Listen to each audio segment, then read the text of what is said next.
So there's a sociologist in North America, and she writes about something called work devotion.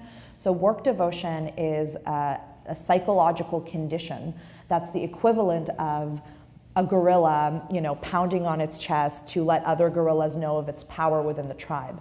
But for us as human beings, we have developed these very specific social signals that we send to each other to let each other know that we deserve to be here.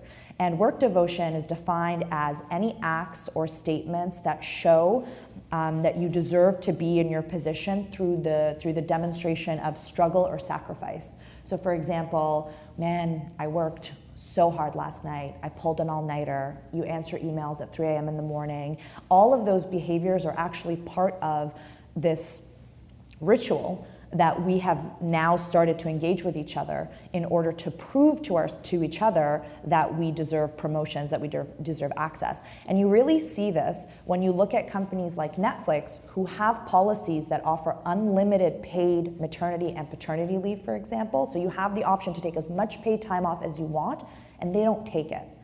And that was the other big puzzling thing. Why? Because the way that the argument is being framed is that companies need to change policies, companies need to offer more flexibility. But the research actually shows that companies are offering more flexibility and they are offering increasingly more adaptable work programs, but people themselves aren't taking them. And that's when I started to really dig into the fact that psychologically we're not at fault, but we're the ones that are holding ourselves back.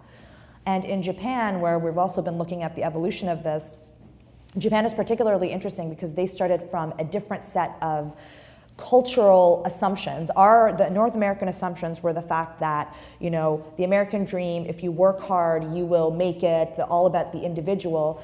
In Japan, it's all about the harmonious collective, it's all about being a team player, but they have also reached the same level of overwork because they are in these conditions where it's actually considered, from a work devotion perspective, a betrayal if you take a vacation.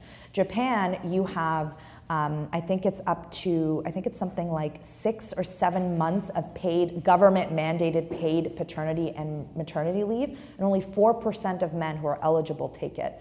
And one of the biggest reasons why is because they're afraid of the social ramifications within their organizations. And one of the examples that I came across, which I thought was so interesting, was there was an MP, a politician in one of the labor parties, and his wife was expecting their first child, and he said he was going to take a month, so 30 days, not 6 months. He was going to take 30 days to go and be with his daughter, and the secretary of his party in a press interview basically called him out and was like, well, if there's like a vote and he's not here, that's on him. And this is the entrenched attitude that we're kind of having around work, which I find really interesting.